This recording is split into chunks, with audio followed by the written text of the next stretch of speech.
Should we move on to the next one? Oh, I was Caleb, gonna is say, it your? since Sorry. you mentioned the Biggie album, I guess I should like touch on that too, just really briefly. It doesn't need to exist, but the Eminem song is one of the best Eminem versions. Like, it's one of the best early Eminem songs. And if you can find the version with Big L on it, that's even better. And Rap Phenomenon with Redman and Method Man is incredible. And the DJ Premier beat as well, yeah. Yeah. The only thing I have to say about it is fuck, 1 second. 1 second. It has Who Shot You on it, apparently, but I always thought that was just on the deluxe. I mean, I guess that's just on the deluxe versions of Ready to Die, because that's on the end of my CD version of Ready to Die, so I have no idea what. But they were clearly reaching for material on here. Like, Yep. Biggie. Hang Your Head in Shame. That's what I was going to say. People will now know that one because Madlib samples the same sample for Pinata with Freddie Gibbs. Oh, the title track. Yeah. The title track. Like the yeah. You'll recognize it as soon as you hear it. I know what you're talking about. Yeah. The BJ the Chicago Kid. Pinata. Pinata. It's a Freddie Gibbs album. You might have heard it. Yeah. I'm joking. No, you were saying Shame for a second. I thought you were talking about the BJ the Chicago Kid. No. Yeah. I was like, but then you said the title track, and then I recognized that noise you were making, and that's like the little yeah. Exactly. Yeah. Now I'm thinking we're talking about the copy of Tale of Two Cities for whatever reason in his verse. Yeah. Well, no, it was because there's only two sounds on that Pinata title track. It's like that sound and the dun dun dun dun, like in between the verses. Yeah. And it's such an incredible banger too. It's I guess a couple minutes for a skit, but it's like 5 minutes, and it sustains such like fire because of all the verses and because that fucking beat. Yeah, and it's like I don't know if Damo Genesis has had two better verses in his career. And we talked about this in the Freddie Gibbs episode, but on that track and Ropes. Yeah. Well, the best verse on the Pinata title track is Michi. Yep. Yeah, I agree. Yeah. So. Yeah. Nothing else to say about the Biggie album, really, except for those two tracks are the only two essential ones, I would say. I think it's your turn, Patrick, actually, because we kind of went in a counterclockwise order or something last time. I make it sound like we're all sitting together where we know who's clockwise. We're in a geographically maybe. Yeah, we are in the same. We are recording this live in the same room together, which was a real pain to get together, considering that Marshall. We're socially distant too, so we are, however, socially distancing. So don't worry about that. I'm going to make a cheating pick, just like Caleb did, and pick Nas, so I can talk about both I Am and Nostradamus, two excellent albums that people think very highly of. I'm glad we're looping them together because, like, frankly, I guess I'll let you start actually. Yeah, I Am is the one that people consider to be the better of the two albums, and when you consider that the better of the two albums has Dr. Knockboot and Kissing on it. Both awful. Oh my god. Fucking Dr. Knockboot, dude. I love when it says, when it comes to sex advice, I'm the one to call, and it's just like your mind just withers on the spot. Like Nas is not the person to call for sex advice. I don't know like which rapper from the 90s would be, but it's definitely not Nas. At the very least, somebody like maybe Too Short or Big Daddy Kane or a rapper who has like a long history of like Nas up until like Nas generally hadn't rapped about women, and that was a good thing up until this point. And Dr. Knockboot made it clear that he should pretty much never rap about women, ever. When I go to a song for sex advice in the 90s, I listen to UGK's "Pregnant Pussy." That's definitely one that I reach for sure.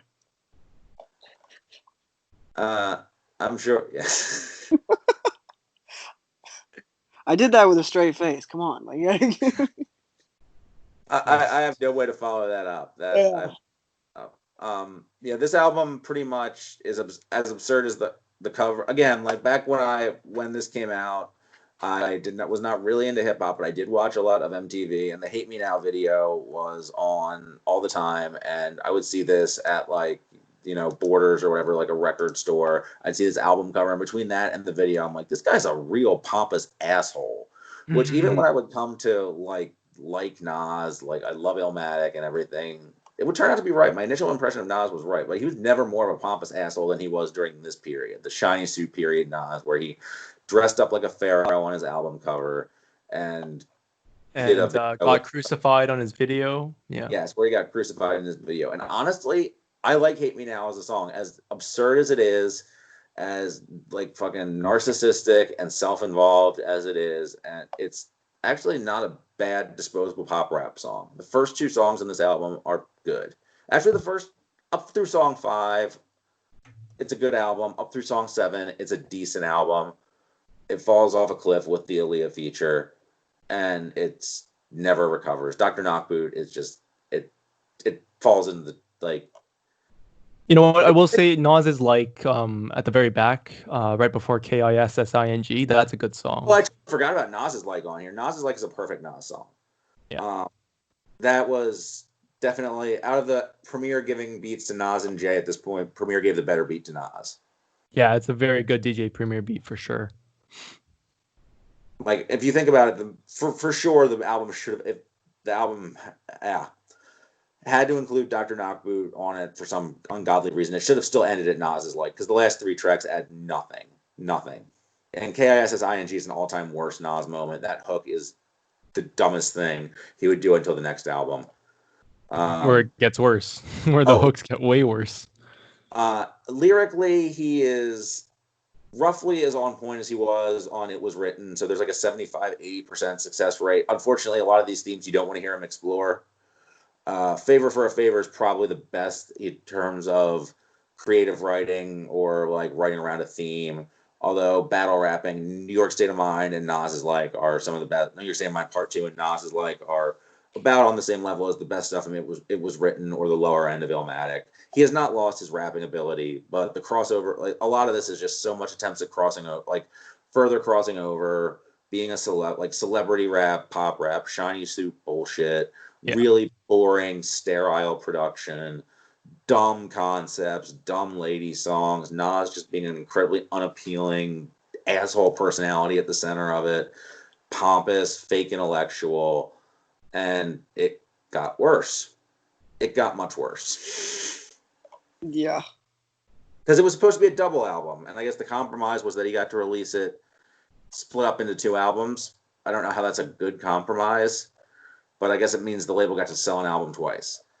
And this album, instead of being good through track 5, is good through track 2. Life We Chose is a good song. Yeah, that's all I got, honestly. The verses on Project Windows are not bad, but the instrumental and the Ron Isley feature are super saccharine. Like, it's one of those Nas R&B cuts where Nas is like your old uncle R&B, like your old uncle's Quiet Storm 80s R&B. Like, if Nas could get a Luther Vandross hook, he would. I'm surprised that doesn't exist. Mm-hmm. You have features from some really shit tier Nas weed carriers, like Nashawn the Millennium Thug and the Bravehearts, who would invite you to a party on the next album, which would be one of the worst features of all time. And You Owe Me, which is a bottom 5 Nas song. New World, where Nas proves he doesn't know how his AOL internet works. Big Girl, which is not 1/1,000,000th as good as the Ghostface song with the same title, but manages to be just beyond misogynistic. I think You Owe Me is probably worse in terms of that, in terms of misogyny. God, You Owe Me is like so tone deaf. Like, it's just so so incredibly stupid. First of all, the fact that you have You Owe Me on the same album as Some of Us Have Angels is hilarious. Some of Us Have Angels is like a PAX TV Christmas special, and then You Owe Me is like a fucking blaxploitation DVD like pimp movie. Yeah. The tone shift is so jarring, and it just shows what an insincere prick Nas is. Like, fuck you, Nas. God Love Us is on here before that too. So But from what I understand, he cut this album because he was upset that what was supposed to be the second half of I Am got leaked. Allegedly.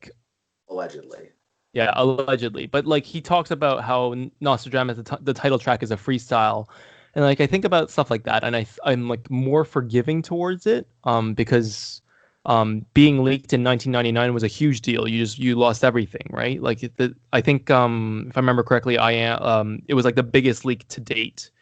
In terms of music, and now when things get leaked like 2 months in advance, no one really bats an eye about it. But then like I also think of like the choruses of like Big Girl, which is so like I can hear it in my head, which is the worst part. It's Um like if you remove the choruses to that one and like the one on You Owe Me as well from Genuine, like would this album be like I think it would probably be like a half a star better just if you remove those two choruses. Um shout out to Shoot 'Em Up, which when the whole controversy, the manufactureversy around Nas's Untitled album happened, and well before that actually, because Nas got into a little scrap with Fox News, I guess, which he addresses on Untitled on Sly Fox. They played the lyrics to "Shoot 'Em Up" as a typical Nas song, like, and you got to hear I don't know which Fox talking head like intoning "Shoot 'Em Up, just shoot 'em up." Like in the most like panicked white person, like clutching their pearls, tugging their collar way possible. And "Shoot 'Em Up" is a gangster rap song that incorporates Christmas bells. it's a whole Christmas song, Carol of Yeah, the Bells, yeah. like tubular Da bells. da na na na na na na. I think that's the one anyway. I could be wrong. I haven't heard this in a You're right. long time. It's just This a one is notoriously terrible Nas beat choice, and the fact that that would be what Fox News would try and scaremonger about is hilarious. That like it's such a cluelessly non-threatening song that tries to be threatening that only like an 80-year-old Fox News viewer would be threatened by Yeah. it. It's at Um, least interesting to contrast like such violent lyrics with the childlike melody and beat from none other than Havoc. Like I think that's at least like I don't think the song is listenable. But I don't like I think it's more interesting than a lot of the other songs here, though even like the ones that are better. Like Project Windows and Life We Chose. Like I think this one is at least unique in sort of like how it presents itself. anything I salvage. think I think Fox News should have reacted to the Gucci Mane song "Saint Brick" from 2016, Yeah, which same brick intro, the best Christmas song of all time. best Christmas rap song of all time. It's also the best Christmas rap video of Oh all. yeah, where Gucci, Gucci Claus comes in and gets his milk and cookies. And then he turns around to the camera, and the dad and his child are scared, but then he just flashes them a smile, and like the light glints off his teeth, and then he goes back up the chimney and leaves. And he takes off in his red Lamborghini or something like that. That's his chariot. That was definitely the peak of post prison Gucci. It was all downhill from there. It was all downhill from that. That he came out and like those first like 4 projects. Especially the first one. Yeah, Everybody Looking. everybody Yeah, that, looking. Like that for me was such a like that one took me by surprise. I was like, holy fuck. that And felt then like yeah, Everybody Looking felt like every single idea he had in prison honed down to like 12, like I think it was 12 tracks, something like that. Mhm. And it was like no wasted time, so much energy. And the production was great. It was just really focused and hungry. I feel yeah, like Gucci. I feel like Gucci after post like Drop Top Wop. I feel like he had come out and he released so much fire that I think the well just ran dry a little bit. Like I'm looking at after that and it was like, okay, the Mr. Davis album, I haven't heard anything after Mr. Davis. Mr. Davis was like just so it was just like bland. disappointing after that Yeah, stretch that like I never bothered. it was pretty bland. Like he had a decent mixtape. Like Woptober 2 came out and that was actually pretty decent. But it wasn't on the level from like the everybody looking to Drop Top Wop run. Have you guys read his autobiography? I have it, but I haven't started. I want to read it because I know he fucking Nadaima. They talk about Nadaima's review at some point. Yeah, he does. They cite Nadima's review. Yeah. I do have it. I have that in the Rick Ross autobiography, and I'm probably going to knock those out in the next couple of weeks. I figured I was going to read both. I wanted to read the Ross auto. Well, I thought about the Ross autobiography when we did the Ross episode, but I definitely want to read the Gucci autobiography before we do our 8-part episode series on Gucci because it's going to need to be that long. Although we already do have like our first guest lined up for that. Although the person who I was thinking of, Hurricane / Sophia, she's already took a hiatus from her project of covering every single Gucci mixtape and stopped in 2008 because it got too exhausting. She hasn't even gotten to a lot of the good stuff with the mixtapes. Like she heard Chicken Talk, and that was really it. And yeah, right out. She got up to like Wilt Chamberlain 8, and there are too many shitty Wilt Chamberlain releases. And I think took it out. Christ. Gucci Mane has 91 mixtapes according to the database, which I don't know how accurate that is, but he's got like at least 70. And I would say that in his case, most of those are like, I mean, you get recycled material, but they're like, for the most part, unique material with some leftovers, or he might recycle material, but the songs are new, as opposed to like Viper stuff where it's like whole halves and 2/3. Whole albums are the exact same album. It's Viper is insane. Like that's literally if you like. Viper's a broken algorithm. Viper is like a computer program with a broken algorithm somewhere. That Viper's not actually a human being.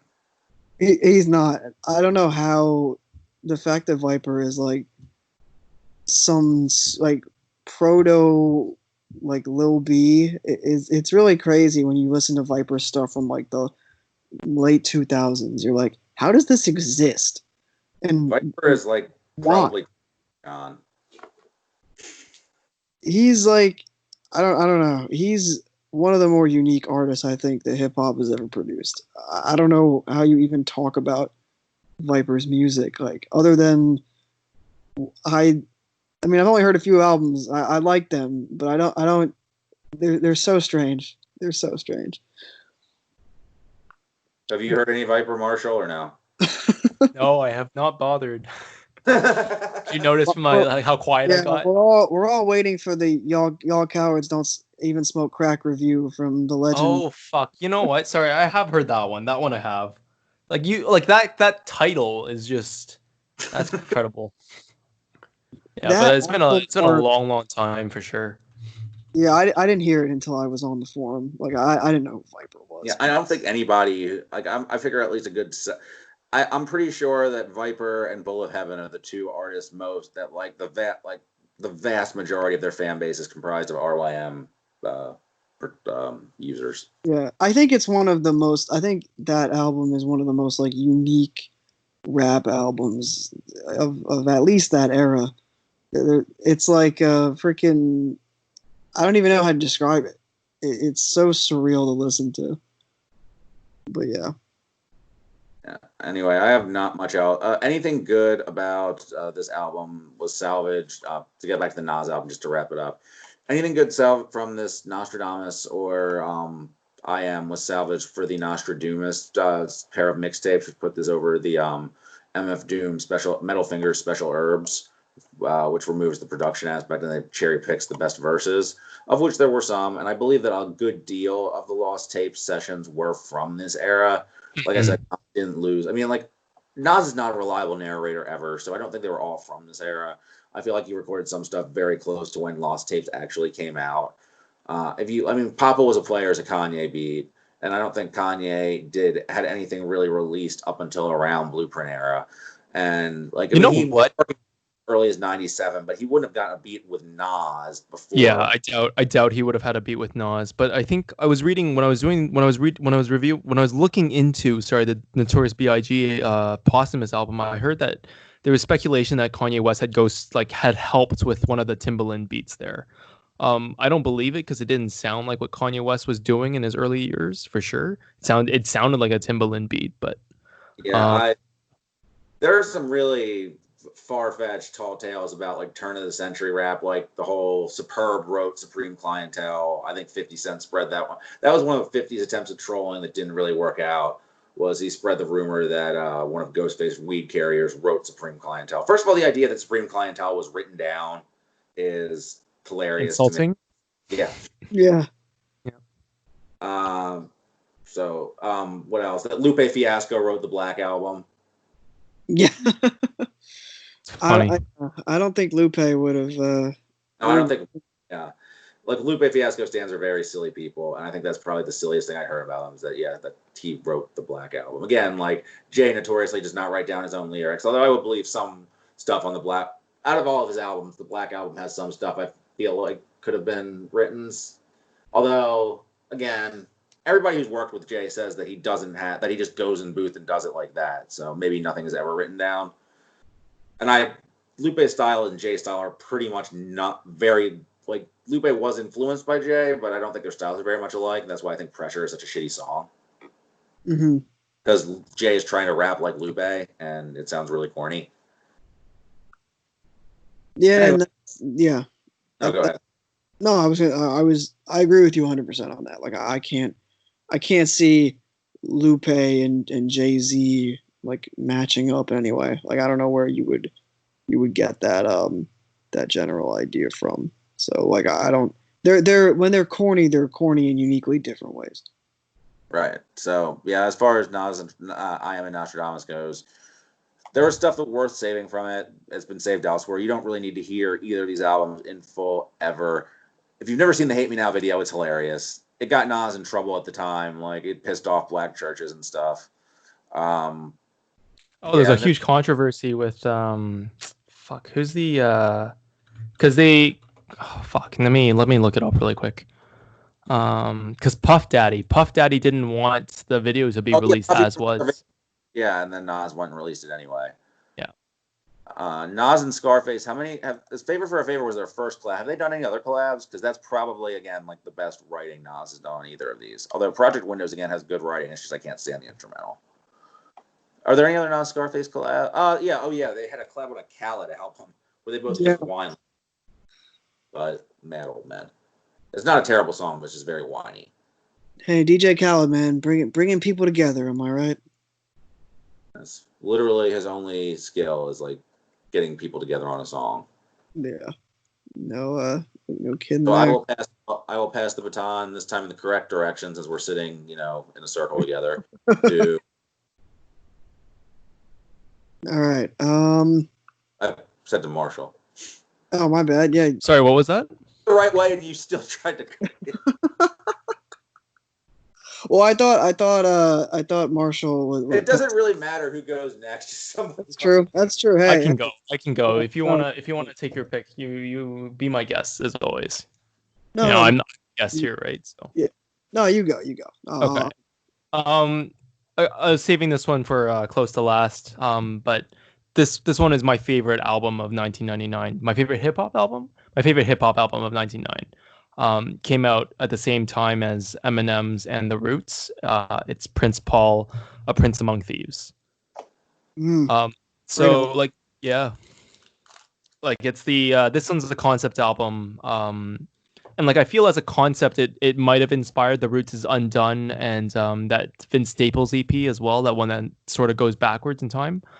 Like I think that like. I wish that he got a more able rapper. Like I think I read online that he was looking into trying to get Notorious B.I.G. onto this album, but like the rappers that he does work with, Kool Keith, De La Soul, Big Daddy Kane, like they all like they're playing parts, and it's just such a funny album. Despite the fact that the story itself is quite sad, and I think it works well as a story. It works incredibly well front to back. So yeah, interested to hear your thoughts.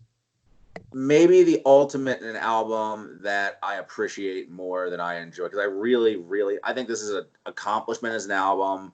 I know it's not the first hip hop concept album, but it's probably the most fully realized, at least up to this point. I feel like it definitely was a giant influence on Masta Ace, who had made hip hop concept albums prior to this. Like Slaughterhouse was a concept album satirizing the rap industry, which Prince Paul would actually do an album satirizing the rap industry later, Politics of the Business, which is not nearly as good as this or the Masta Ace album. But Masta Ace's later albums after this would definitely kind of follow this template of having the skits in between with like actual acting. And the acting is, especially considering the level of acting, general level of acting, What Up Nas on hip hop skits, the acting is not terrible. You won't really listen to this. You won't ever listen to the skits on their own outside of the context of the album. And I guess that's the problem with the album for me. I only ever, with the exception of Weapon World, I will never listen to anything outside the album, outside of listening to this album as a whole. And the album works so well as a cinematic piece that it's almost like a movie. And it's like, I have to really devote the time to want to sit down and digest it as a whole. Because it's but it really does. It's just like the only time, like Room 69 is cringy. In the tradition of like every like rap, even like a hip opera, quote unquote, rap concept album is going to have a cringy sex song on the back half. Mood for Love / Room 69, the whole little piece there. Men in Blue, I thought is like really, in terms of like a rapper playing a role, having Everlast play that role is fucking hilarious. And I think he does a great job in the role because Everlast is actually a really skilled rapper. Like people forget about that. They just think of Jump Around as like a goofy pop rap song. And then he had the beef with Eminem where he actually held his own.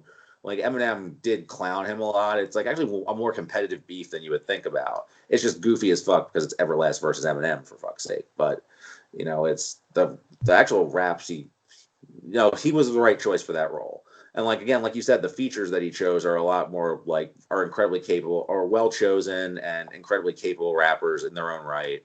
And Breezy Bruin, as far as a main rapper, he's not the most charismatic, but I guess the way the story is written, he doesn't need to be. Yeah, I guess. Yeah. But I guess so I have a question for the point that you made about the Everlast Eminem. And sorry to take you on a tangent here. Is it goofier or is it better or worse than MGK's beef with Eminem? Oh, it's a million times better because I mean, first of all, it's not MGK. Everlast has credibility that MGK never would, even though, like, in terms of mainstream credibility, people probably most remember Everlast either for the House of Pain song being used in Mrs. Doubtfire or for the fact that he did a song with Carlos Santana. Whereas I think no one what crossover, like MGK is nobody. Like he's like a Pac Sun. He's a sentient Pac Sun shirt that Eminem gave notoriety for 15 minutes because he tweeted. Hey, he's dating Megan Fox right now, so he's doing something right. MGK's dating Megan Fox right now. Yeah, that's still not nearly as bad as Big Sean's like dating. Oh God, that's terrible. But imagine having Big Sean as your ex, just toxically like throwing lines about you in random songs on albums like 3 years after you broke up. Do you think Big Sean like switches his flow when he has drunken voicemails with his exes? Big Sean does the run-on sentence flow when he was texting Ariana Grande to try to get her back. Jesus Christ, that's terrible. That MGK dating Megan Fox is the today I learned of this podcast. Oh my God. You got me on it as a guest for a reason, guys. As a reason, right? Not for your ability to talk about music. Nah, it's about MGK's dating. Celebrity gossip. Yes, to wash the taste, to try and chambrain that out of my brain. I'm going to talk about Weapon World because that's one of my favorite rap songs ever. It was the first thing I heard off of this. I heard it completely separate. I heard it, I think, on some sort of fan compilation of Kool Keith songs. And Kool Keith is absolutely hysterical. First of all, he's absolutely hysterical on the skit. He plays like this Vietnam vet. I'm pretty sure that the lines were not written for Kool Keith. If there was a script, Kool Keith did not read it. He just improvises everything and basically comes up with a long riff about how a weapon will fit in your crotch area. It's not too far off from his general rapping style. And then the actual rap is very close to like electromagnetic era Kool Keith. And he just absolutely attacks the track. The flow is ridiculous. The line, like one quotable after another. Like if you're used to like older man Kool Keith, not really on beat, kind of stalling, stopping for like the fifth or sixth punchline about peeing in somebody's hair, this song will really surprise you. Yeah. It's funny too. It's funny, and like the vocabulary that he uses is immense because like he's just naming like weapon parts like for the most part, but like it's really really fucking good.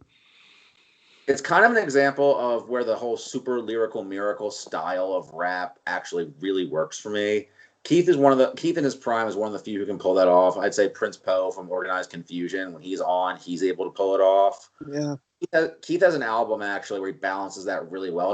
It's a old, and he's older. It's a more recent Keith album, Project Polaroid, where that I think is if you get nothing else out of this podcast, and it's not an album from 1999 whatsoever, although it inspires what my next choice is going to be when I talk. You should check that album out. It's really weird. It's really left field, but because like the whole super lyrical miracle style of rap, it's it was something that was really big at this time because of stuff like the Nas albums, where it was felt like the big mainstream rappers had sold out, and like the lyrical heroes like Tupac and Biggie were dead. Big L got shot as well. And so that stuff was sort of a reaction. Like the raucous stuff was a reaction. LP Company Flow was a reaction. Although the Company Flow album from this year was an instrumental album, and I like it way better than the first one. Shout out to Battered Sphinx, who hates that I have that opinion. But yeah, this album, I like it. I like the first Prince Paul album more. If you've heard Psychoanalysis? Psychoanalysis, yeah, which I think is like DJ Shadow with a mental breakdown. If like DJ Shadow circa introducing was having like real mental problems and decided to fuck the idea of coming up with something coherent, because that's a very funny album. It's a very darkly funny album, and it's very non-musical in a lot of ways. Beautiful Night is probably a better song than anything from A Prince Among Thieves. Anything except for maybe Weapon World. Beautiful Night is pretty much perfect, and there's an Automator remix on a lot of issues that's even better than the original. There are some traditional hip hop beats on Psychoanalysis, but they're always like interwoven with like funny samples that aren't really that funny the way he uses them, because he kind of uses them in a way to irritate the listener or distract the listener. Because he has a quote unquote beat tape later in his career called Instrumental, where it's like they're more traditional beats, but he does the same sort of thing. Like Prince Paul, at least on his solo work, strikes me as somebody who's really so good at rap that making traditional straightforward rap beats bores him. And I think that's kind of sort of the inspiration behind A Prince Among Thieves. It's like making a regular rap album was boring for him. He wanted to make something with a narrative, something with a scope, something nobody else had done before. Yeah, I think that's a really good point, and this album still definitely holds up. I actually, Pain is one of my favorite songs on the record. Pain, yeah. Yeah, I love that song. I really like the De La track too. Oh, that's the Avalanche's grab. I'm gonna book a fight tonight from that one. Which is something I heard the Avalanche's record before I heard this album. Yep, me too. And I was like, oh, that's where that's from. Okay. Yeah, that's probably one of the only samples that like I was able to pick out now. Even now, like I've never really bothered to look where the sample sources are from or where they've been discovered to be from, but that one always makes me fun. It makes me laugh. Yeah, that's a great song. This is a really great album. This album, I think I put this in the like the Good Kid, Mad City tier of like the albums that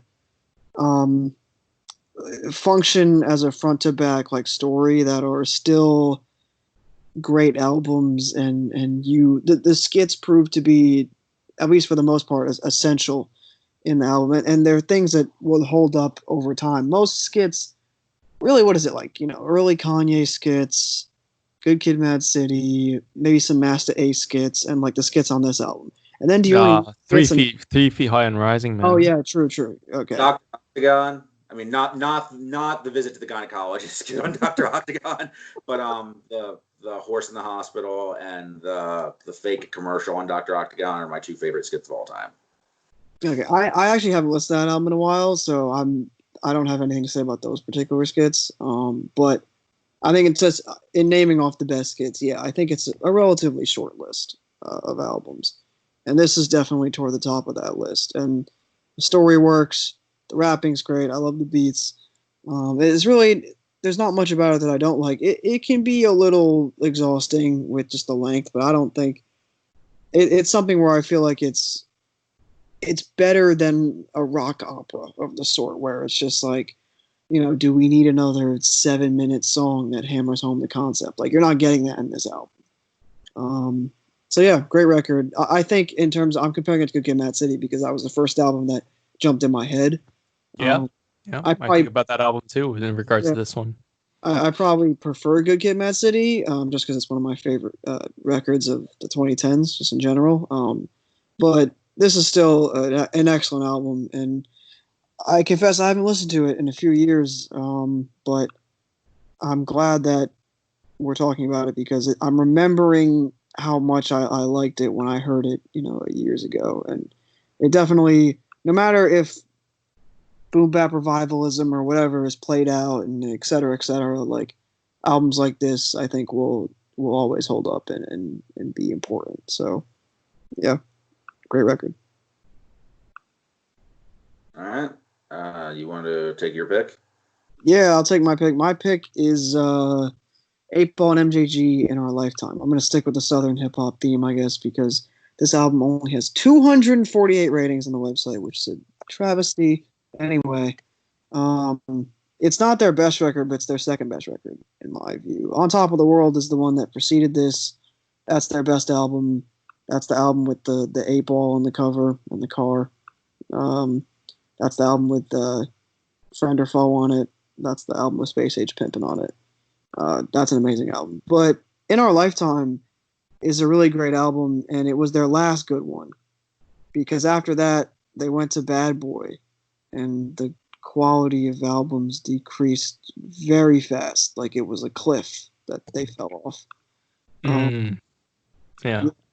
Yeah, it was this thing where, Biggie was dead, and, Bad Boy, I don't know what Diddy was trying to do with 8-Ball and MJG, but they were trying, and it did not work. But like that triple album that 8-Ball did in '98, I'd rather listen to that than Space Age Forever. Like, even though it's way long. Oh, that Lost album is a good album. I like that album. Yeah. It's 169 minutes, but it's a good album.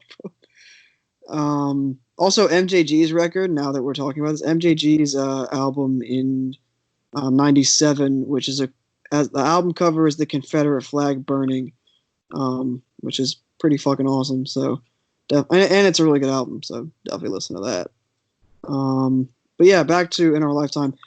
I think this also has like one of my favorite songs involving CeeLo on it, which is Paid Dues, which is a great fucking song. We lost that CeeLo after this.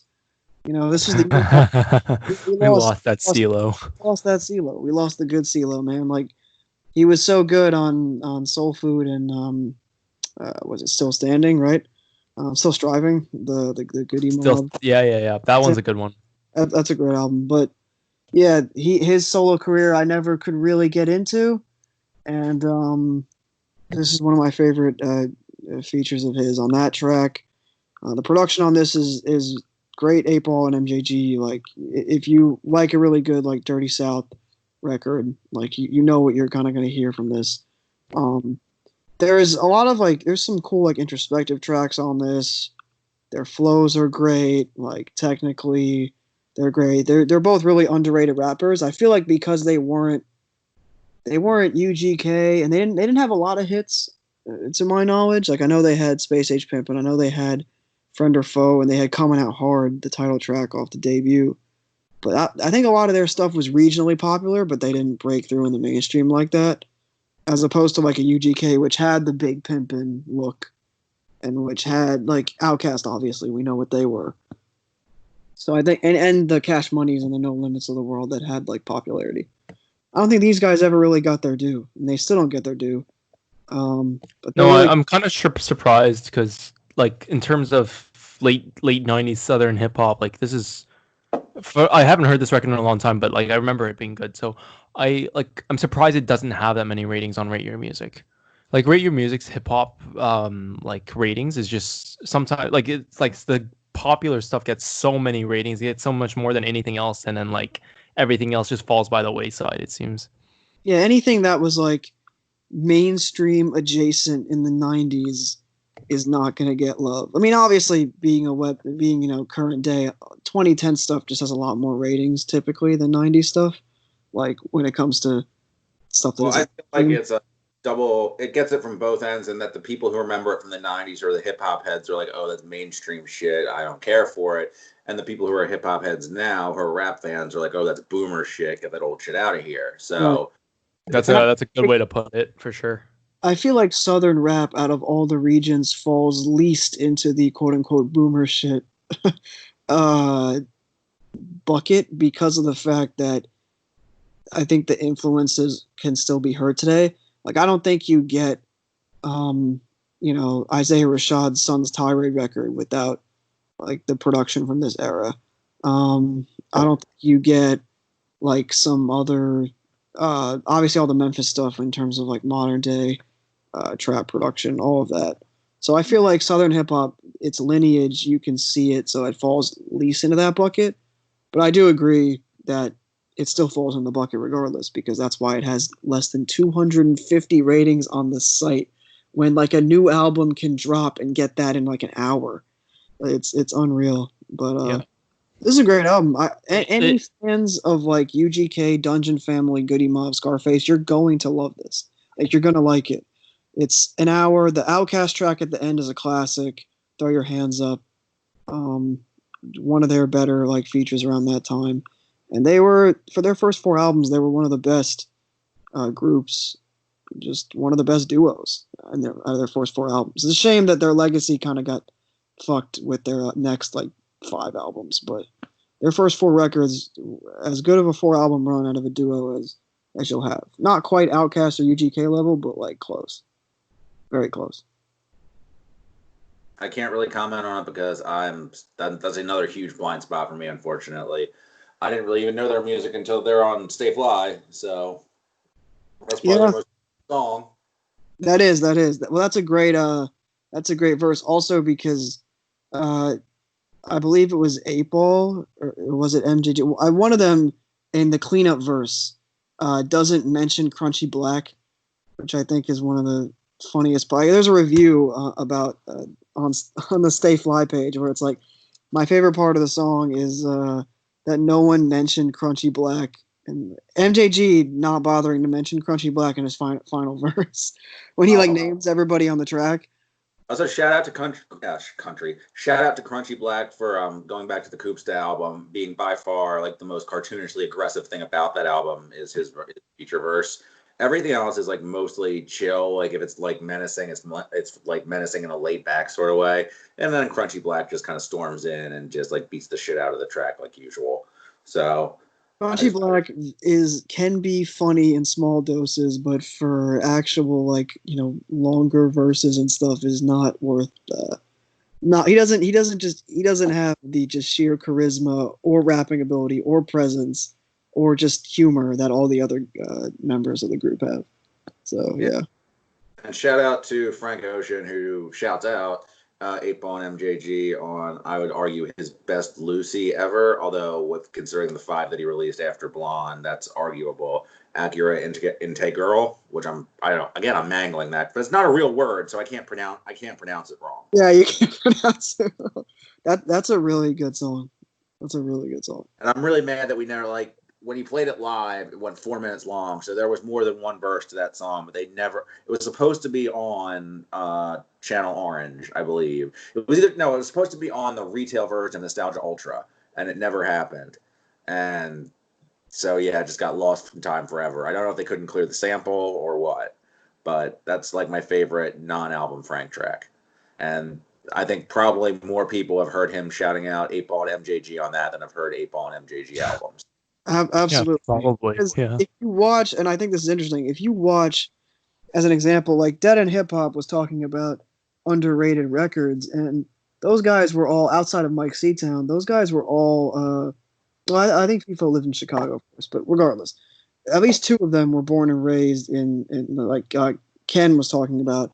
He was born and raised in Mississippi, and those 8-Ball and MJG records like got play from people. So it was definitely a regional thing. But people don't talk about them. I mean, they were from Memphis, like that. You know, the same. They were doing quote unquote Memphis rap. It just wasn't Memphis rap in like the 3-6 style. But they were cool with 3-6 because they ended up being on a track with them. Like they were still like big in terms of like Tennessee staples, but they never really kind of pushed their way out of those regional boundaries, which is a shame, but you know, great albums regardless. Like I said, their first 4 albums, all varying levels of good to great or excellent, and On Top of the World and In Our Lifetime are two awesome records that I still will play in the summertime because they're perfect for the heat. Yeah. Anything else on that one, or do you want to take whose turn is it? I'll pass it to whoever's turn it is now. Yeah, Patrick, you want to take us in? All right, I'll take the next one. I had two in mind, but I think this one will give us a chance to talk about more stuff. Caleb said, and he was correct, that I have a lot to say about Method Man, Redman, Blackout, which I think also let us talk about all the second wave woo stuff that came out this year around this time period. And this album is fantastic. It's a lot of fun. It has at least two of my absolute all-time favorite songs, any genre, on it, with the How High remix, which is one of the first rap songs I ever liked, period. And Serial Killer, not Serial Killer, Rockwilder. It's right next to it on the track list, which had just a beat that was unlike anything I'd ever heard when I first heard it at the time, when I didn't fully appreciate it, because my older brother would play a lot of rap around me before I really appreciated it. And he was definitely like a gateway into a lot of stuff. And this album was not one of the most immediately grabbing for me, but like a few years later, I would really appreciate Wu-Tang 36 Chambers. But even when I first heard this, Method's performance really grabbed me, like from like a very early age. And Redman took a little longer to connect with me, which is interesting because he is such a relatable personality and he is so funny. And I think this album is very, very interesting in that it's a crossover. It has crossover appeal, but I don't think it's a crossover album because they're both rapping their asses off. And there's no like R&B hooks. There's no like, it's not a shiny suit rap album. And even if you look at the sequel, which I think is an underrated album, has some like regional excursions, some trendy stuff on it. I feel like this is just very much the album they wanted to make. It's the samples that they would like. It's pretty much an EPMD style album, but with, Method on it instead. And you have Ghostface shows up and does the Supreme Clientele style a year early. It's not quite fully cooked, but he's like rambling and like coded slang about Cinnamon Toast Crunch and shit. Sounds like Ghostface. It's a great cereal, by the way. Cinnamon Toast Crunch, great cereal. And there is a Serial Killer, speaking of the song I accidentally referred to earlier, which is not about cereal, but I'm pretty sure they had to, for some weird reason, spell it like that to get it on the shelves because we are a really cool country that has rules that make sense about shit. So like Walmart wouldn't stock it if it was about like a serial killer, but if you spell it like you're killing breakfast cereals, that's okay because no one will know what you're talking about. It's almost it makes it, speaking of like something that would be relevant to this album and fans of this album, like, and maybe even myself, it's like makes about as much sense as like the, legal weed laws in states where it's like not legal, but you can get it as a gift. Like you can gift it to people. It makes no, like, it's just the same sort of thing. Like everybody knows what you're doing, but you have to do it in a way that like hides it. Just makes no sense. Also, like, to carry on the weed theme, it's like for like stoner rappers, these two are not like as laid back as that stereotype would imply. Like you have like the modern day equivalents would I guess be Currency and Wiz, and they definitely have a more relaxed style of rapping. Meth was really aggressive. Yeah. Red, like he could have some relaxed stuff, like, but I think his most like, and oddly enough, his most popular song is probably All I Need, where he has a more relaxed delivery to it. But he was very hype, and Redman too. Like Redman's probably the they alternate in terms of energy, but Redman has like a kind of hype delivery in a sort of stand-up comic sort of way, but he still comes at it from like an old school rapping perspective. I mean, he put out his first album in like the early 90s, so he's got like a sort of old school rap approach to the way he takes on a track, and it's just a really good album. It's 70 minutes, but it doesn't feel like it. I could still play it front to back today. I think it's from 1999, and it kind of sounds of its time, but it doesn't sound dated, and which is, some Eric Sermon's. I feel like the best Eric Sermon stuff has that quality instrumentally, but some of his stuff does sound. I'll take that back. The Ja Rule LL Cool J song isn't very good. Yeah, I was gonna ask you what your opinion was about that track because that's a very like 1999 song, like with the Ja Rule version. That does date the album. LL, I think anything he did after the Cannabis beef is just like he's an actor at that point. His music stuff's not interesting. And it gets embarrassing once he gets into like the bro country stuff. And he did like a song called Ratchet when like 3 years after that was like slang that was dead about how he doesn't like ratchet women. And he's like a 48-year-old actor man talking about how he don't like ratchet bitches. And he doesn't seem to actually understand what the word means. Jeff Weiss and No Can Do a really funny bit about this. I'm not doing it justice.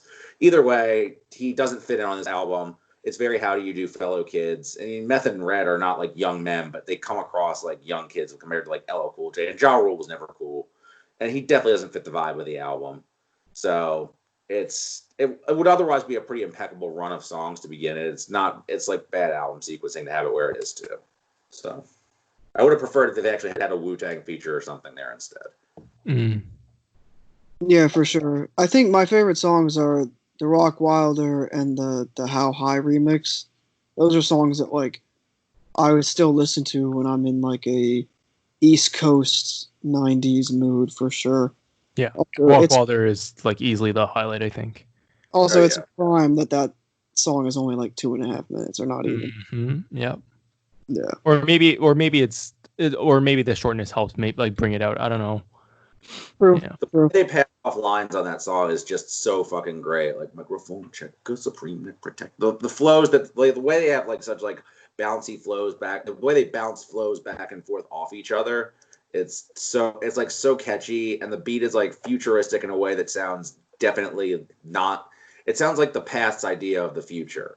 Like that's the sort of thing about Rock Wilder's beats. He only has one real style of beat, and when it works, it's really cool and it's really distinct. But I don't think he can really operate outside that wheelhouse that I've heard. Although I think there was one beat of his that I really liked that didn't sound like him at all, but I can't place it off the top of my head. Do you think, Patrick, that this stands with or could go up against like Tikal or Redman's like Muddy album? Waters or like Muddy Waters or Dark Side, like Dark Side.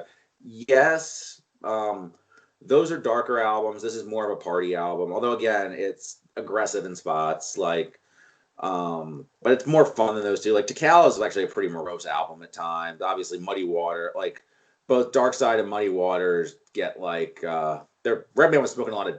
There was a lot of dust involved in all of those albums, whereas I think at this point they pretty much stopped smoking dust.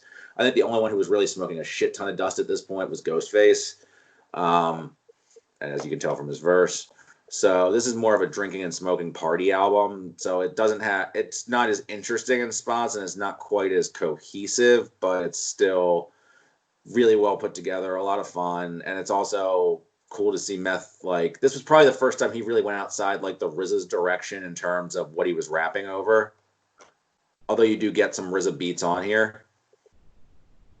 Like yeah. I don't know what the exact mix is between Eric Sermon beats and RZA beats. I think RZA only has Eric Sermon album than a RZA album. Obviously, Rock Wilder's its own thing, but yeah.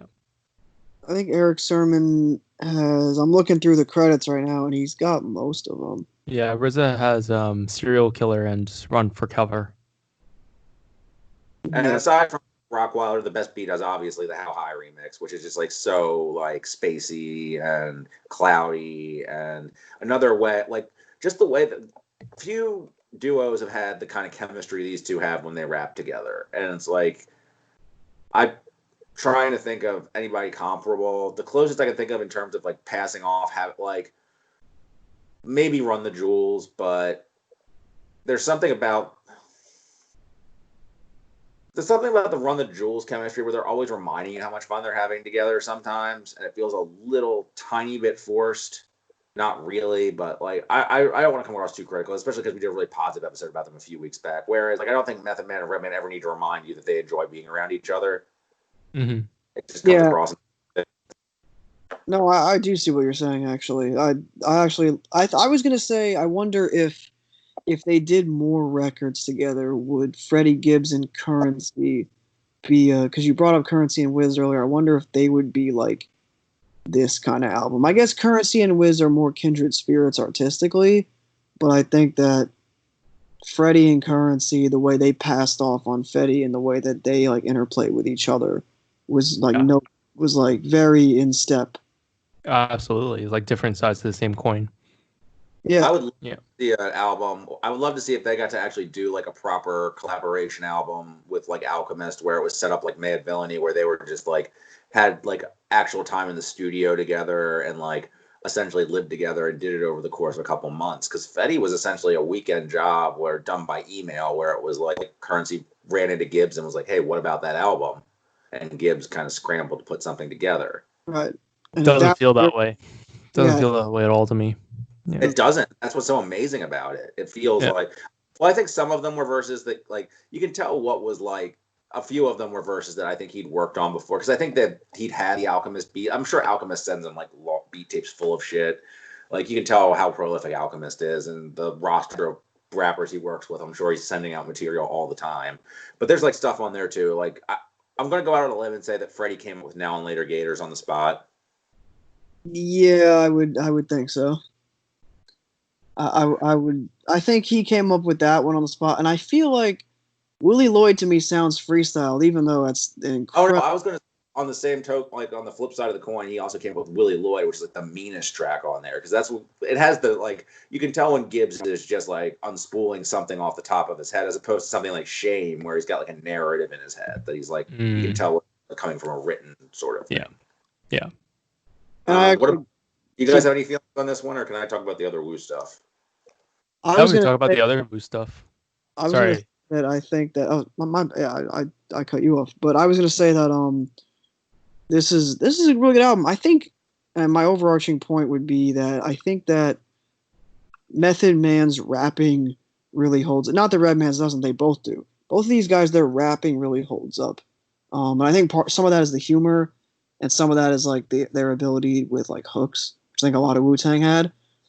And I think when it comes to talking about East Coast stuff that held up, and guys that, were able to kind of maintain their relevancy throughout the 90s, I think Method Man, I mean, maybe having the least amount of albums helped him with that, but I think Method Man's like stuff holds. I mean, I think Takal holds up really well, obviously, and I think that like this album holds up, and Redman's first few records are still awesome. So I think that like when it comes to these guys, their collaborative stuff works, and their individual own stuff works because of what makes them like good and unique. Marshall, anything, or could I move on? Sorry, I was you can move on. I was on mute. I was just gonna point out we're closing in on the 3-hour mark, and like we haven't really talked about like some obvious ones like MF Doom, I guess. Okay, so, yeah, if you want to just go through any, I could. No, like we can easily knock out like Raekwon and ODB for sure. I actually just had one. I wasn't even really going to touch on the Raekwon album because I don't remember it all. I was just going to actually touch on something that was probably not what you were thinking of. Was the Ghost Dog, the RZA score for the Ghost Dog album? No, fuck. You know what? I see that album on the charts when you like filter down enough, and I never even bothered. So no, please take us through. No, really one of the. Before I even listened to very much hip hop, I remember the 2000 best of issue of Rolling Stone mentioned this album, and I was really interested by the write-up of it. It was one of the rare good write-ups in Rolling Stone. And then this was back when I was watching a lot of cable, like we had like a big cable package and had IFC on it, and I would watch a lot of indie movies, and I watched Ghost Dog, and I really loved it. I got really into Jim Jarmusch. Am I pronouncing that right? Jarmusch? I don't know. I think it is Jim Jarmusch. Jim Jarmusch. And so I actually bought this soundtrack, and it was the second film soundtrack I bought, and the first film soundtrack is probably going to make me look third, because I didn't buy the first one, but it was the first CD I ever owned, which was the Wayne's World soundtrack, just for Bohemian Rhapsody. But I was like 5. But the second film soundtrack I owned was the Stigmata soundtrack, which is a horror film starring like Exorcist ripoff horror film from 1999, which starred Patricia Arquette. It's a really terrible movie. It had a score by Billy Corgan, and I was obsessed with the Smashing Pumpkins at the time. It's actually not a bad score. It's very much what you would expect Billy Corgan scoring an Exorcist ripoff to sound like. It's I don't know, neither here nor there. But this was like the first really serious film score that I bought, and it's like the first time RZA did this, and he's really good at it, and it's interesting to hear him taking the Wu-Tang approach and applying it to like an arty indie film sort of scenario. Like, it almost, maybe it's because I listened to it around the same time as another film score I got into, was Air's Virgin Suicide score, but it has a lot of the same qualities to that, except it's obviously with like more like hip hop drum beats to it. Something very, so it has a lot of the same sort of blown out qualities as the 36 Chambers instrumentals. It's not nearly as glossy as the stuff he would do with Tarantino or from stuff from Man with the Iron Fist soundtrack. So I think it's probably the closest his soundtrack work has ever come to his most popular, like his most critically acclaimed production work on 36 Chambers and Cuban Links and such. The Wu tracks here are a lot of beat teamers, but they have that like quality of a good Wu-Tang posse cut where even if somebody's not rapping well, they're in and out quickly enough with enough energy that they still fit the tracks. And Samurai Showdown Raise Your Sword is like a top 10 like lost classic RZA song. It's up there with 12 Jewels and A Day to God is 1,000 Years. It's, if you hear anything off of this, it's not, you wouldn't think it's a vocal song from the way it's listed on RYM, but it is. It's really fucking good. Generally, like, again, it's mostly instrumental. It's really a niche release, but I would highly recommend checking it out. It was actually a really personally important album for me for getting into hip hop and getting. Honestly, it's probably the first instrumental hip hop album I heard. Now that I think about it, I never really considered it as one, but it probably is. So yeah, Ghost Dog, great movie too, by the way. Shout out to Forrest Whitaker, badass lead performance in that. It is a great movie. And I was going to say, now you want to listen to instrumental hip hop albums for every hip hop album you get. so thank you to the Ghost Dog soundtrack for that. And yeah, I guess as far as the other Wu stuff goes, not really worth mentioning. Raekwon put out an album. It's heartbreaking. It's just not fucking good. Heartbreaking. ODB put out an album. Is this the one that has the Khalees collab on it? Hey, Dirty, baby, got your money.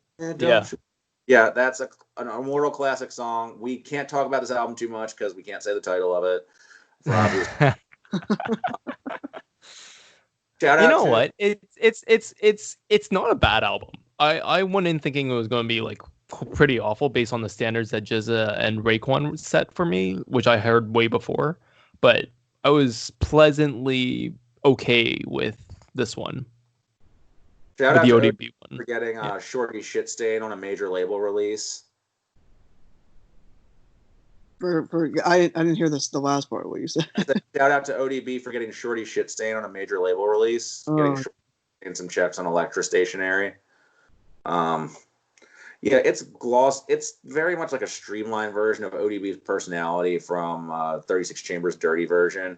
It's like a pop, but it's ODB, man. It's like, it's not a train wreck like his other stuff would be. Although you can argue that the album he was going to put out with Dame when he died had potential if he got to finish it. Because the thing about that album was he was in such a state that like it was a day-to-day struggle whether or not he could actually perform. Like I've heard stuff from that period where he's really lucid and good and stuff that's just sad. So, but this album is like, I mean, Got Your Money's perfect. Yeah. Mm-hmm. I Want Pussy is hilarious. All In Together Now is another really good, like, I mean, they would do a take on that on, they would redo, by they, I mean, Jizza and DJ Muggs would redo that song as a elegy for him on Grandmasters, and that's one of the highlights of that album. It was originally supposed to have an ODB feature, and Jizza just raps that part. It's the only part of that album that Jizza raps with any emotion whatsoever. So it's the only time he could be bothered. You Don't Want to Fuck With Me has a hilarious hook. Yeah, it does. So yeah, it's a fun enough album that I never really listened to. And the fact, again, it's like I would not, for a pop album that streamlines his personality, it certainly isn't. He doesn't compromise his personality. He's still it's still, you could tell who this is. And like whether the pop elements work or not is a different story. It's just, sorry. Yeah. So do you want to move on to Doom? Since Operation Doomsday is a big one, and we should talk about it. So. Yeah, I feel like given the time, like I know we're probably not going to be able to touch on, like we haven't touched on Pharaoh Monch, for example. Yeah, well, let's do. How about this? We'll do Doom. We'll do Pharaoh Monch, and I think we can close. I mean, I wanted to do Handsome Boy and Cool Keith, but I can live without doing them. How about we close with Sound Bombing 2, which I think is something interesting to talk about. That one I don't know, so you guys will be on your own for it. Well, I mean, once I talk about it, you'll find that we do have, like, you probably know it better than you think once we get to the artist. All right. So, let's do it. Let's go for Doom. Let's go for Doomsday. I have not listened to this one in quite some time when I listened to it today for the podcast. And again, it's when I listen to it, it's not my favorite Doom album, but I imagine this must have blown people's minds at the time, and it still really holds up. Like, the thing about it is, I don't know how well known Doom was at this point, because KMD, like, again, I don't know how well known KMD was, and then he went away for a long ass time, and then this came out as, again, I can't speak to, I barely knew hip hop on a mainstream level at this point. This was clearly underground. I don't know what kind of reception this got, but I imagine that it must have been really different to hear this, somebody rapping like this, because he came out with a whole different style than he was rapping with before, and then had no real analog, like, even compared to like somebody like Keith, who was, I'd say, probably the high bar for this sort of nerdy, verbose, obscure underground rap. Yeah, I would agree with you on that. This is not. I don't think this is top 3 Doom or anything, but it's still a really good record. I think it's a touch long. Doom skits to me are hit or miss. Not huge on the skits here. They're not bad though. I don't really remember the ones toward the end, but I remember, it starts really just it starts with some of the best songs on the record, with the title track and Rhymes Like Times. Yeah, Rhymes Like Times, and the one with MF Grimm I really like too. I think that's the one that samples the Beatles. Yeah. Yep, that one. Yeah, it's a good one. Yeah. This is a really good album. I think Doomsday is my favorite song from it, probably. I'm shocked it has such a high standing on Rate Your Music. So like, I agree with what Patrick said, but like, also, so most people, I think, would hit Mad Villainy first and then start making their way backwards. Right. And then to go from Mad Villainy, and then to go from Food and the albums he made as King Ghidorah and Victor Vaughn, and then to get to Operation Doomsday, it's normal sounding at that point. Like, to go backwards the way I did, I don't know who else has, right? Like this, like, I take Rhymes Like Dimes as an example, where he just repeats the same verse twice, which I know ODB does, and I know Jizza also did that same year.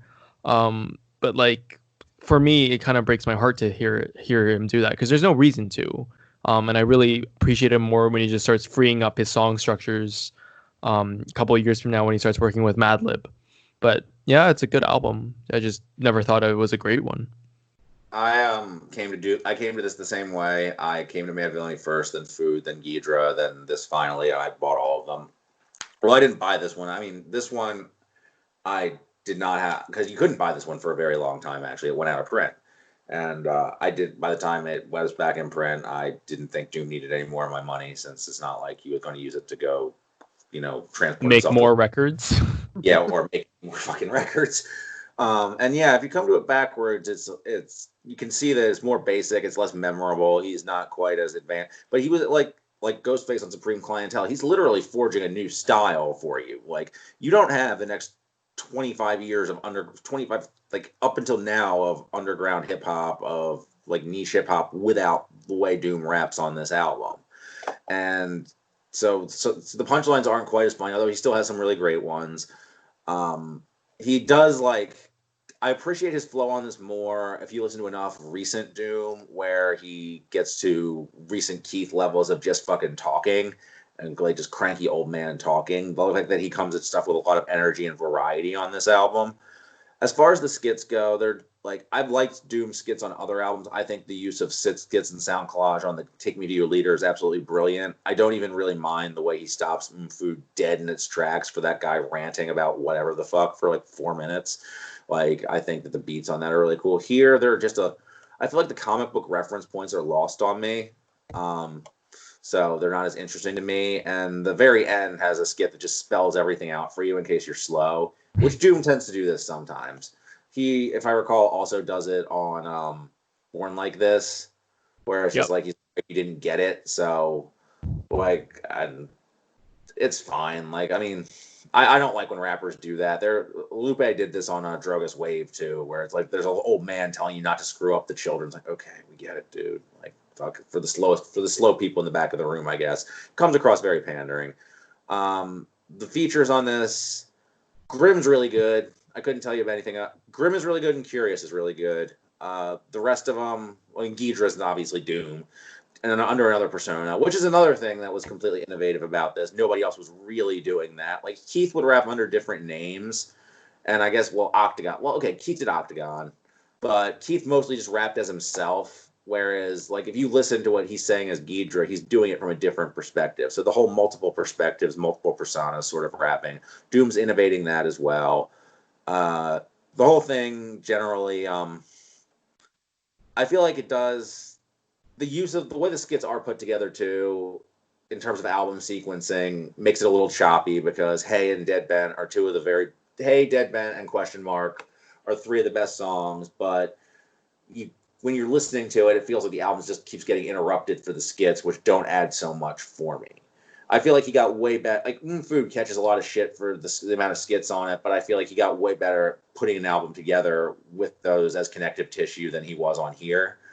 Doomsday has one of his best hooks, and it's actually one of his most personal verses. And I feel like that's another thing about the album is that if you actually parse through it, he has a lot more personal lines than he would in the future. Like he would still like have those lines piecemeal, and you would have something occasionally like Con Carne where he would talk directly about Sub Rock. That's his most personal song. And I guess the idea behind this album is that if you read the subtext of Doom the character versus Doomale the person, and like he literally uses his government name on the first song, it's like he does spell out the surface meaning in the last skip, but there's a lot more you could read into it too. So it's a very layered album. It's an incredibly well-wrapped album, but it's not as funny or as sonically appealing to me. Although the choice of beats is excellent, but it's not as sonically appealing to me as Doom's later stuff. It's definitely not in the same ballpark as Mad Villainy for me. He would just get much better as a rapper by then, and the instrumentals. Like Doom as a producer is really good with a loop, but he doesn't really change. He doesn't transform his source material like in the same way that Madlib does. He tends to let a sample just kind of ride out as opposed. I mean, well, Madlib will do that too, but generally Madlib will find some sort of really obscure loop, whereas Doom is generally working with known qualities in terms of like TV theme songs and reference points. Like a lot of Doom beats are sort of reliant on you knowing what he's referencing. And that kind of adds to the whole comic book vibe, the whole throwback cartoon vibe that he really cultivates on this album. So it's good. And honestly, if you're looking for the comic book vibe out of Doom, the Ghidra album does it better. Even though Ghidra is also a 50s sci-fi real vibe, I honestly think the Ghidra album is the second best thing he's done behind Mad Villain. I think so too. I'm with you on that. That's a really. I'd probably take the Victor Vaughn album before the Ghidra one, and I realize I probably butchered the name earlier, but yeah, it's definitely a very good one for sure. Yeah, I think the Victor Vaughn is my third, so it really that's my top three. But I think Patrick, you nailed this album. I genuinely absolutely because you just nailed this entire album, and I haven't heard it in a while, so that's also influencing it. But I think you nailed it with the whole just concept and how he spells it out for you. But then there's some other shit you could look into, like. I hadn't even considered that, so I appreciated hearing that.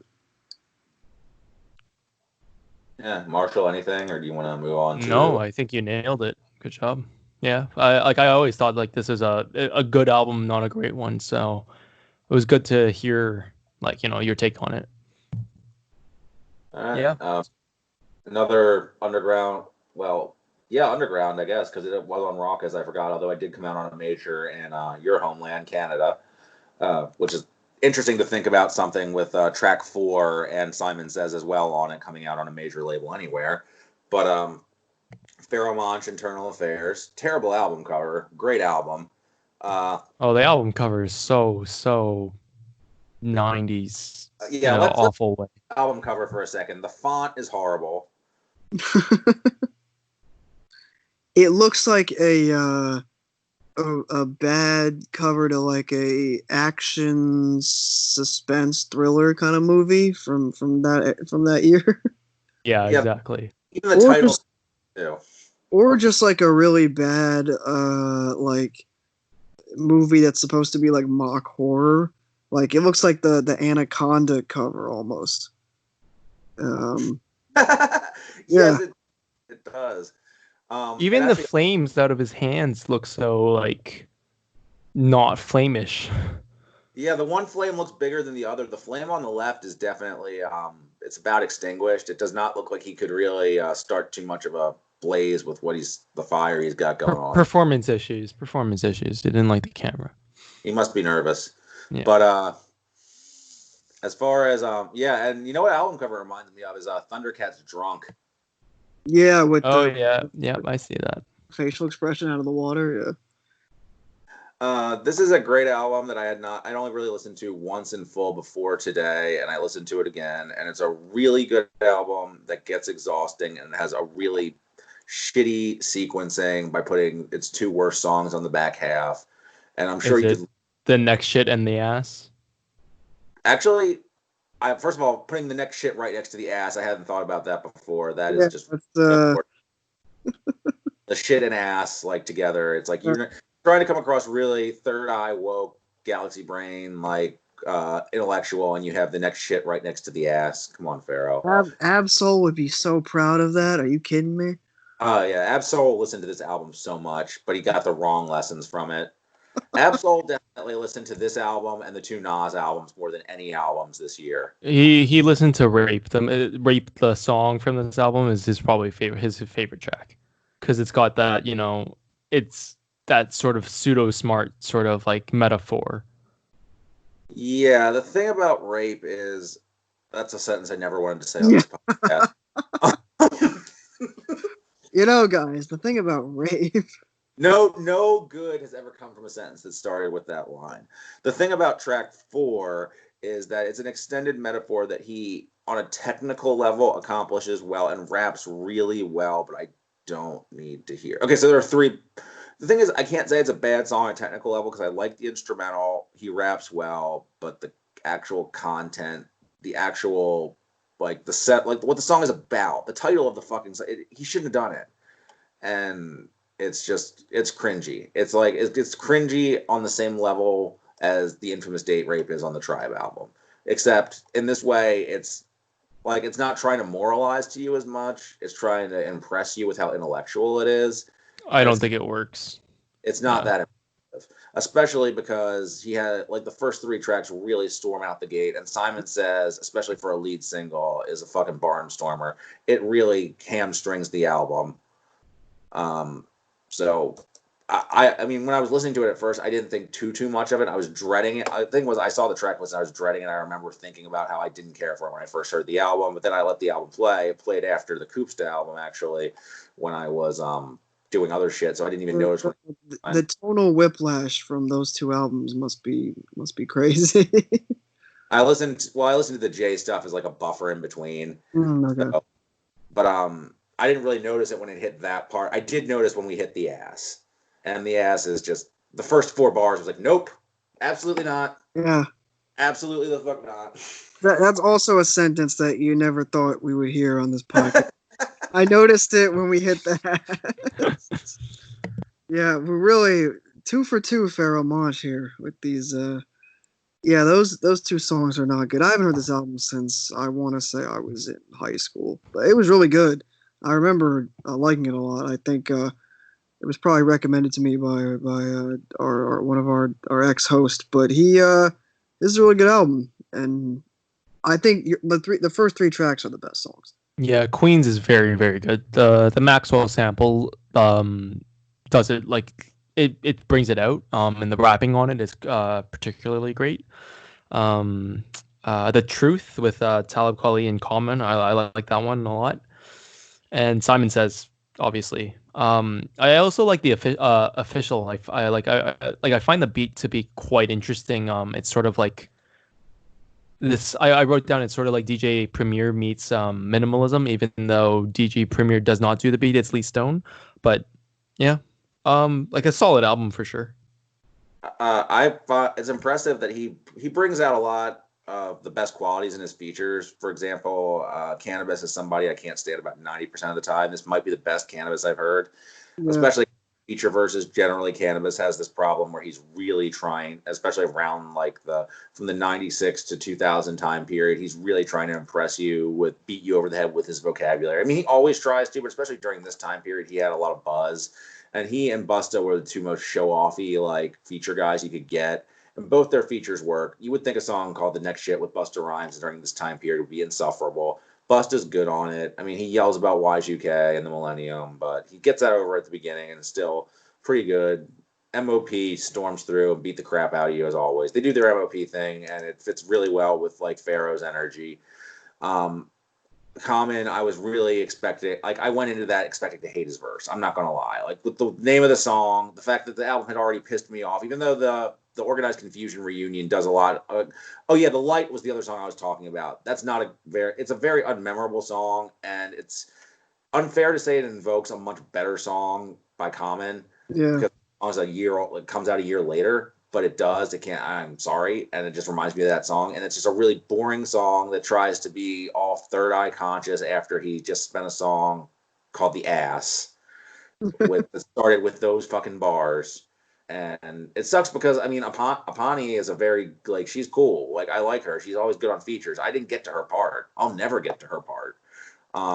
But yeah, I was expecting to hate that Common verse, but he does. That's like really like that's an example of Common's slam poetry flow really working well.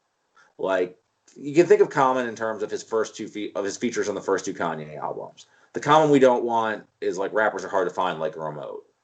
The Common we do want is the one who like as much as I don't like the line I wish love was for sale, he really does fit in perfectly on My Way Home. And I feel like you get the My Way Home Common on The Truth. And Quali sounds pretty much like he would on the Reflection Eternal album, except for the blast where he's like actually relaxes for a bit. And it's not my favorite style of rapping, but he does it well here. The Simon Says All-Star remix, I don't know if it's on every issue. It's on the primary issue on RYM. It's full of people who normally try and steal songs and like a lady rapper I don't really remember. But everybody like does their best, like does a show-off verse on it. It's a great remix to throw on at the end for a great song. It's a good album. I can't say I'd reach for it all the time because Monch just kind of gets to be a little much in his approach. Like, I mean, he's not wrong in a lot of the shit he says, but a lot of the way he says it is kind of browbeating you in that backpacky sort of way. And yeah, there are two hard passes here and a third song that just didn't need to exist. So it's not perfect. But it's, I mean, because it has been canonized by a certain kind of corner of the rap community as an all-time classic, and I don't think it's that. But I think it's a really solid. Although I think if Monch has one classic, it's probably Stress the Extinction Agenda. Oh yeah, absolutely. His rapping was never better than on that album. That's an incredible rapping performance. So yeah, that's what I got to say about the Pharaoh album. Sorry, I just totally steamrolled your last. Oh, no. I mean, you were just backing up my point, so I didn't mind. Good stuff. All right, anything else, or could we wrap? I was going to say we'll finish it off with Sound Bombing too, and then we'll say if there's any one, like I guess the one album you could either the album that best encapsulates 1999 for you, or the album that you would take from like your favorite album. Like you can pick either your favorite album, like that you would take from like in a time capsule, or the one that best encapsulates the year. But I wanted to touch on Sound Bombing real quick because once you look at that track list, it's very interesting. Yeah, it is. I actually haven't listened to this in full yet, so I'm ignorant to a couple of the tracks. But it looks really good. Yeah, I'm surprised that neither of you guys have actually heard it. It's considered to be like, I mean, a lot of the albums we've talked about came out on Raucous. And which I think we found out that Raucous was funded by some sort of horrible, like Nazi, like some sort of like Rupert Murdoch funded Raucous. Yes. Yeah.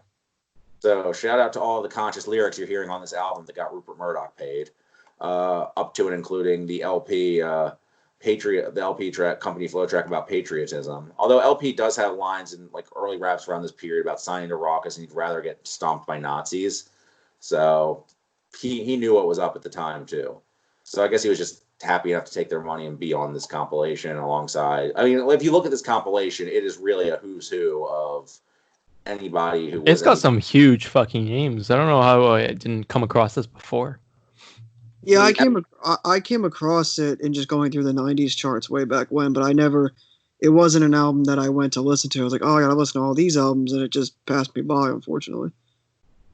Yeah, the Eminem track on here is one of his very best early tracks. It sort of catches him in between the Infinite style Eminem and Slim Shady LP Eminem, so he's still working on his affectations with the voice, but the flow is incredible. If you've heard Freestyle Manual, he kind of there's some crossover with the lines from there, but he just absolutely one great line after another, liquid flow, just really good shit. The Reflection Eternal tracks are as good as the best stuff from their album. Just really great chemistry with Bahami.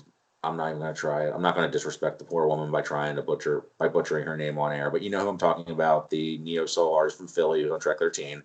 The Pharaoh track is one of his best too as well. I think that's actually a better concept song than anything on Internal Affairs. If you hear anything off this album, hear the Eminem track and the Pharaoh track. And the Most Def song as well sounds like it's is probably a better rap song than anything except for Mathematics on Black on Both Sides. But really, the whole thing, it's over an hour. But given the variety of stuff, the way it's structured, it doesn't feel too overwhelming.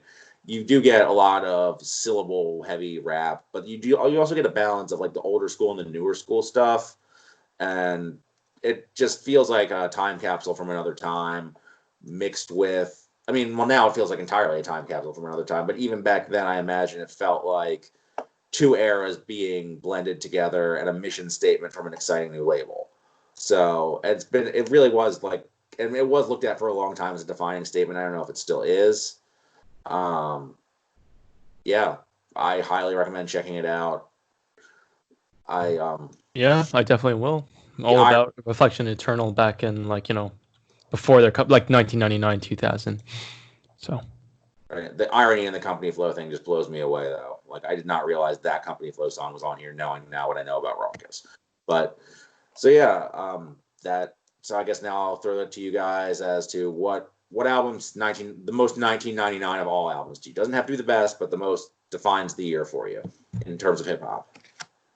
Yeah, you want to Because okay, you know what? Actually, I have a good answer for this because it's one that we didn't really touch on.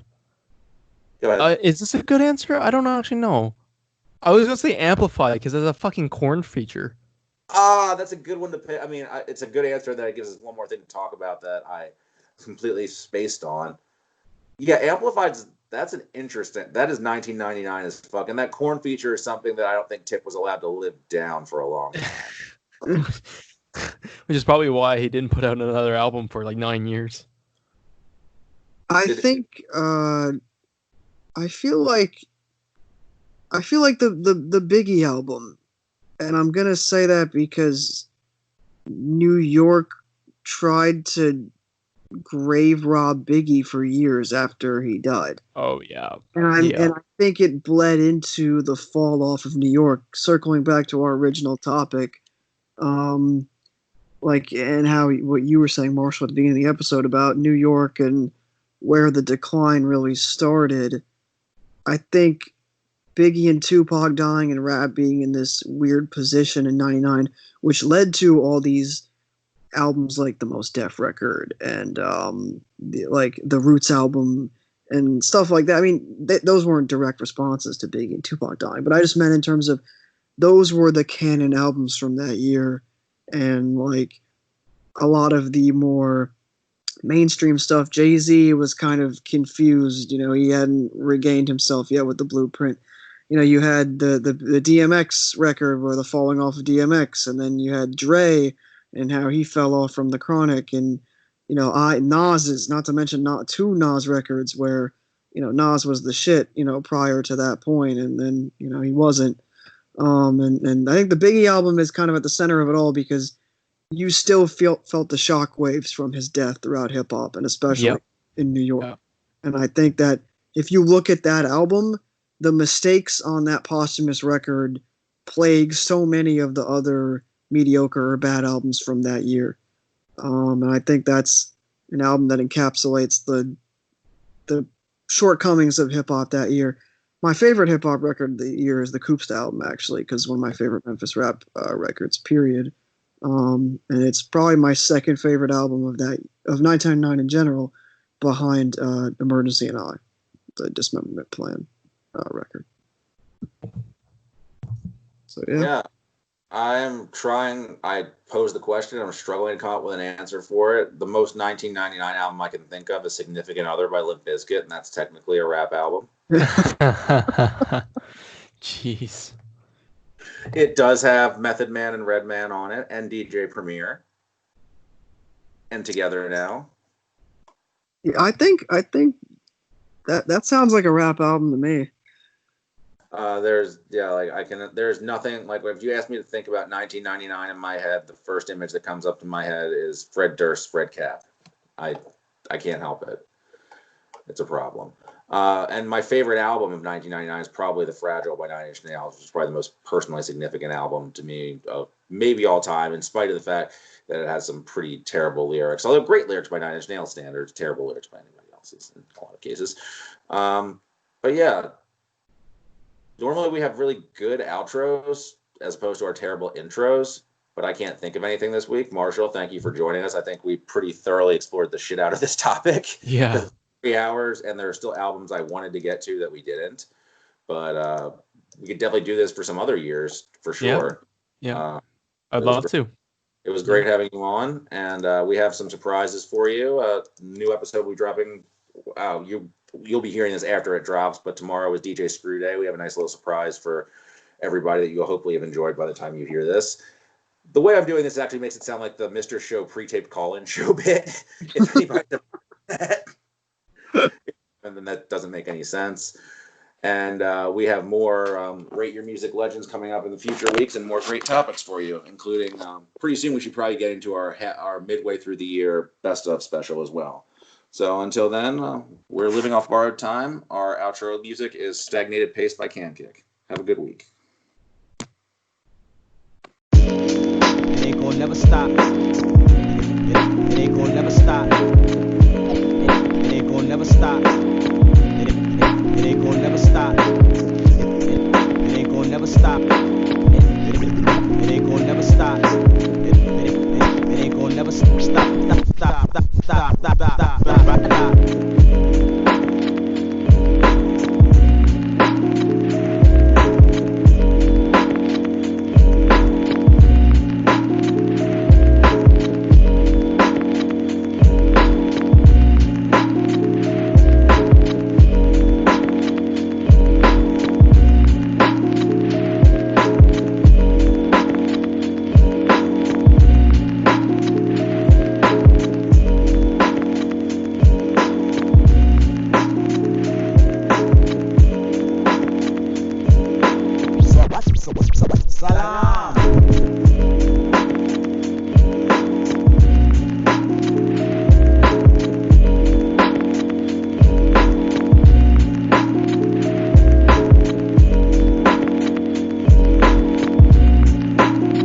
Time will tell. Time is yet to be conquered by man.